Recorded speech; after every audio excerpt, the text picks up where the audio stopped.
Kenal, saya Bagas Hidayat dari kelas 2A dengan NIM 005. Jadi di sini saya akan membahas mengenai apa sih itu tafsir akam dan maqasid syariah serta 5 prinsip maqasid syariah dari contoh-contohnya. Oke, langsung aja kita pembahasannya.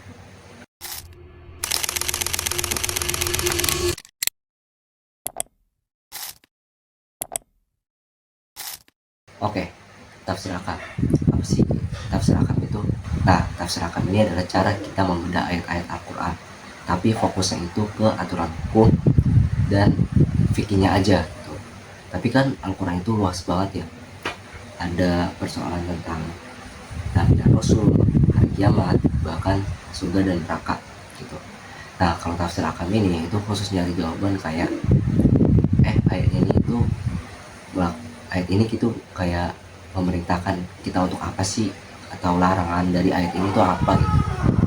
Nah, intinya para ulama ini memakai metode ini untuk memutuskan dasar hukum gitu, memutuskan dasar hukum dari suatu ibadah atau urusan supaya umat muslim kayak kita gini itu nggak keliru untuk menjalankan aturannya gitu. Nah, kalau maqasid syariah itu apa? Nah, maqasid syariah ini adalah alasan dan tujuan kenapa kita dikasih aturan sama Allah Subhanahu wa taala gitu. Nah, maqasid syariah ini itu ada 5 prinsip yang benar-benar dijaga oleh agama Islam, atau bisa disebut sebagai al-quliyatul khamsah. Nah, prinsip pertama dari maqasid syariah itu ada hifzuddin, yaitu menjaga ibadah, menjaga suatu keyakinan kita atau hak-hak kita itu. Contohnya kayak melaksanakan sholat 5 waktu. Nah, terus juga ada rukun Islam kan, kayak syahadat, syahadat, sholat, puasa, zakat, dan pergi haji juga mampu. Nah, kelima-lima ini itu wajib hukumnya untuk kita laksanakan karena itu sudah menjadi kewajiban kita sebagai umat muslim. Nah, tapi kalau misalkan ibadah haji ini itu kalau ada duit aja boleh dilaksanakan, tapi kalau nggak usah dilaksanakan karena agama Islam itu nggak memaksa kita, nggak ada paksaan gitu. Nah, terus ada hifzu nafs itu kayak menjaga jiwa, itu melindungi jiwa-jiwa hidup kita dari perkara-perkara yang buruk. Makanya agama Islam ini itu juga melarang kita untuk membunuh, mencegah kekerasan, bahkan sampai bunuh diri gitu. Bunuh diri itu benar-benar haram hukumnya untuk kita laksanakan, bahkan di kondisi-kondisi tertentu itu tetap hukumnya haram.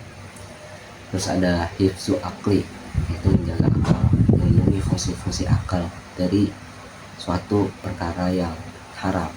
Contohnya itu kayak melarang khamar, minuman keras, atau narkotika. Nah, narkotika ini itu baru ada di era modern sekarang. Kalau di zaman-zaman dulu itu belum ada gitu. Nah, narkotika ini itu disamakan kayak khamar, kias al-asal dari minuman keras, al-farqu kasus cabang itu narkoba. Terus hukum al-asal, hukum dari khamar itu kan udah jelas haram. Nah, adanya ilat kayak kenapa hal itu dilarang, karena merusak pikiran manusia gitu.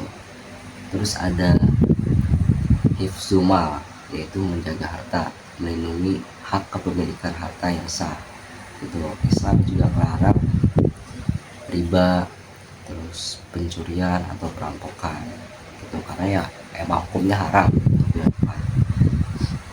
Terus juga hifzu tasel yang terakhir itu menjaga keturunan, kayak menjaga nasab manusia, kehormatan manusia gitu.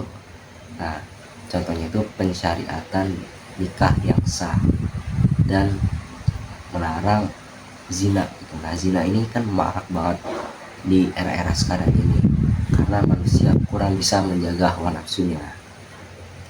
Islam juga melarang hukumnya zina, itu terdapat di surat Al-Isra ayat 32.